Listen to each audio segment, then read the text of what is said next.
परशुराम जी की जय, भगवान परशुराम जी की जय, भगवान परशुराम जी की जय। तो आखिरकार आज ऐसा क्या हुआ है कि पूरे हरियाणा भर में जो है लड्डू बांटे जा रहे हैं ब्राह्मण समाज की तरफ से, एक दूसरे को लड्डू खिला रहे हैं और खुशियां मनाते हुए दिख रहे हैं। तो इस वक्त मैं ब्राह्मण धर्मशाला में मौजूद हूँ, प्रधान जी हमारे साथ मौजूद है सुरेंद्र शर्मा जी, उनसे जानते हैं कि ये क्या हुआ है। इतने लड्डू ही लड्डू मैं यहाँ पर स्टेज पर देख पा रही हूँ। तो सर क्या बताना चाहेंगे, क्यों इतनी खुशियां पूरे हरियाणा भर में मनाई जा रही है? आज आपके चैनल के माध्यम से मैं जिला करनाल ब्राह्मण सभा की तरफ से, पूरे ब्राह्मण समाज की तरफ से माननीय मुख्यमंत्री जी का आभार व्यक्त करता हूं, धन्यवाद करता हूं।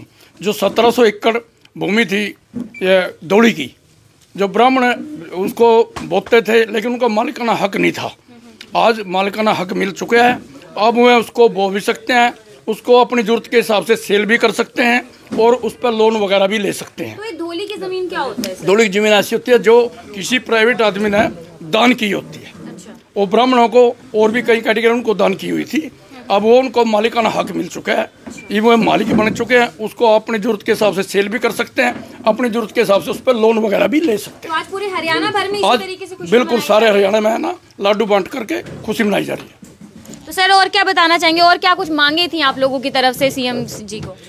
पहले तो अभी जैसे बड़ौदा जी ने कहा, सर्वप्रथम माननीय मुख्यमंत्री मनोहर लाल जी का हार्दिक धन्यवाद, अभिनंदन। उन्होंने 11 दिसंबर 2022 को जो घोषणाएं करी थी समाज के हित को ध्यान में रखते हुए, आज उन घोषणाओं में से 99.99% घोषणाएं कंप्लीट हो चुकी हैं। सबसे बड़ी घोषणा थी दौड़ी की ज़मीन का मालिकाना हक। वो दौड़ी की ज़मीन का मालिकाना हक आज नोटिफिकेशन जारी हो गया था। FCR साहब श्री टी विशन प्रसाद जी ने नोटिफिकेशन इशू कर दिया था।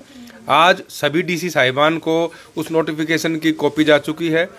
जो 1700 एकड़ ज़मीन थी जिसके ऊपर मौके के ऊपर दौड़ीदार के रूप में ब्राह्मण समाज और कुछ और समाज के लोग बैठे हुए थे, आज उनको मालिकाना हक मिल गया। इस मालिकाना हक की कीमत उन लोगों को पता है जिनको आज मिली है। बरसों से, पीढ़ियों से वो लोग उस ज़मीन पर काबिज थे। आज वास्तविक रूप से मनोहर लाल जी ने उन लोगों को उस ज़मीन का मालिक बनाया। साथ साथ जितनी भी डिमांड थी, मैंने अभी पत्रकार वार्ता में बताया, 4 प्रमुख डिमांड थी। आज 4 में से 3 तो बिल्कुल कंप्लीट हो चुकी हैं। पैरावर की ज़मीन का समाज के लिए बड़ा इशू था, वो इशू बिल्कुल कंप्लीट हो गया।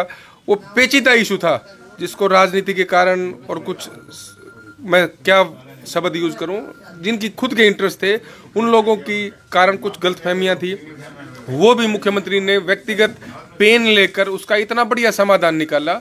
सॉल्यूशन आज इतना बढ़िया लगा, समाज का प्रत्येक व्यक्ति उस सॉल्यूशन से खुश है। 3 हिस्सों में जो ज़मीन थी उसको एक हिस्से में कन्वर्ट करके एक जगह बना दिया। अब वहाँ भी देखेंगे आप, चिकित्सा और शिक्षा का भव्य मंदिर वहाँ स्कूल कॉलेज के रूप में भव्य बनेगा।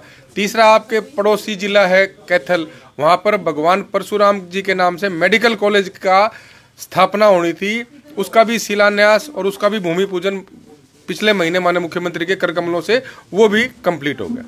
तो कहाँ पर आज ये सेलिब्रेशन किया जा रहा है? हरियाणा के 22 जिलों में हमारी टीम की कोशिश ये रहेगी कि 90 के 90 विधानसभा में आज समाज के लोगों में खुशी है, वो लड्डू बांटकर अपनी खुशी का इजहार कर रहे हैं। आप देखेंगे कि शाम तक, आप पत्रकार हैं, शाम तक हर जिले, हर कस्बे, हर नगर, हम तो ये कहेंगे कि तकरीबन हरियाणा में 6600 गांव हैं, तो लगभग आधे से ज़्यादा गाँव में आज लोग लड्डू बांटकर अपनी खुशी का इजहार करेंगे। तो खुशी का इजहार जो है लड्डू बांटकर, लड्डू खाकर, एक दूसरे को खिलाकर यहाँ पर किया जा रहा है। पूरे हरियाणा भर में कहा जा रहा है 22 जिलों में ब्राह्मण समाज जो है, जो उनकी मांगे हैं पूरी हो चुकी। धौली की जमीन 1700 एकड़ बताई जा रही है, मालिकाना हक मिल गया। और भी मांगे थी वो भी पूरी हो चुकी हैं। जो CM मनोहर लाल ने जो ऐलान किया था वो पूरी हो चुकी है। वो पूरी खुशियाँ यहाँ पर मनाते हुए दिख रही है। इसी तरीके से पूरे हरियाणा में मनाई जाएगी। फिलहाल ये तस्वीरें आप करनाल ब्राह्मण धर्मशाला से देख रहे थे, मेरे यानी कीर्ति कथुरिया के साथ।